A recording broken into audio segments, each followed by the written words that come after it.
રાતનું અંધારું હતું અને સાંદા આસમાનમાં ચમકી રહ્યો હતો. ધીમો ધીમો વરસાદ વરસી રહ્યો હતો. મધુના લગ્નને 2 વર્ષ થઈ ગયા હતા.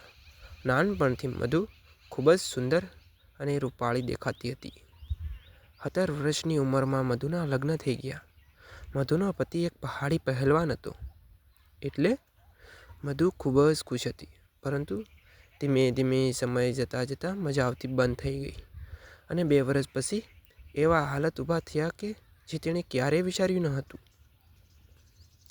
મધુના પતિ 4 મહિના માટે બહાર રોડ પર જતો રહ્યો. મધુના દિયર ભાભીની મજબૂરી જાણી લીધી અને મધુ પણ ખુશ થઈ ગઈ. એક દિવસ ગામડેથી ફોન આવ્યો કે તેના સાસુની તબિયત ખૂબ જ ખરાબ થઈ ગઈ છે.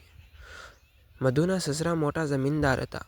પતિ બહાર વિદેશમાં ગયો હતો અને દિયરને કોલેજની એક્ઝામ ચાલુ હતી, એટલે મધુને એકલા ગામડે જવું પડ્યું. કારણ કે ગામડે જઈને તેની સાસુ સસરાની સેવા કરવાની હતી. મધુ પોતાના સસરાની લાજ કાઢતી હતી. ત્યાં પહોંચ્યા પછી તેણે ઘોંઘટ તાણ્યો અને પોતાના સાસુને પગે પડીને આશીર્વાદ લીધા. તેના સાસુની તબિયત ખરાબ હતી, એટલે ઘરનું બધું કામ સંભાળી લીધું અને તે સાસુ અને સસરાની સેવા કરવા લાગી. મધુની સુંદરતા જોઈને તેના સસરાની ઈચ્છા 7મા આસમાને પહોંચી ગઈ. તેને તેની જવાનીની યાદો તાજી થવા લાગી. સસરાની રાતની નીંદર ઉડી ગઈ. એક દિવસ મધુએ કપડાં ધોઈને છત ઉપર સૂકવેલા હતા. અચાનક વરસાદ શરૂ થઈ ગયો.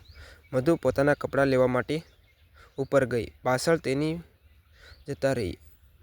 તે પણ મધુની સાથે કપડાં ભેગા કરવા લાગ્યા તો સસરાના હાથમાં મધુના કપડાં આવ્યા અને તે થોડા ચડ્ડી ફાટી ગયા હતા.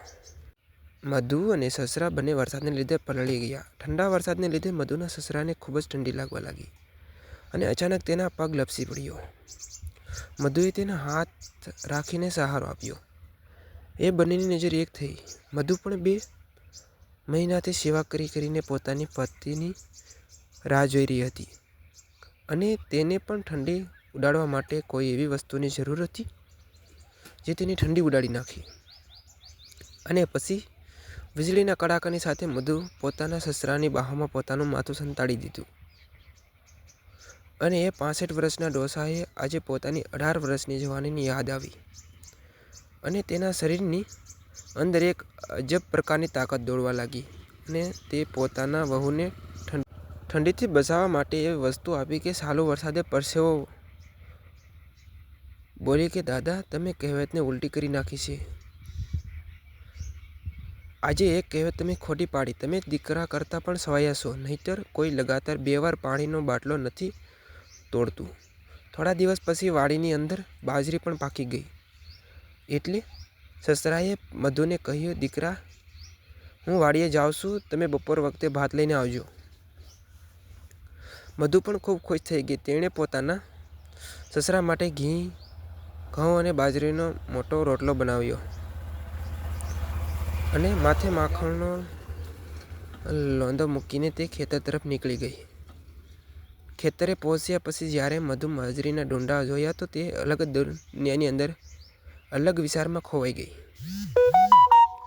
અને પછી જે થયું તે વાત સાંભળવા માટે વિડીયોને લાઇક અને ચેનલને સબસ્ક્રાઈબ જરૂર કરી દેજો મિત્રો.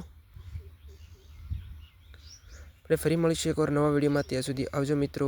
વિડીયો પૂરેપૂરો જોવા બદલ તમારો ખૂબ ખૂબ ધન્યવાદ. મળીશું આવતીકાલે નવા વિડીયોમાં.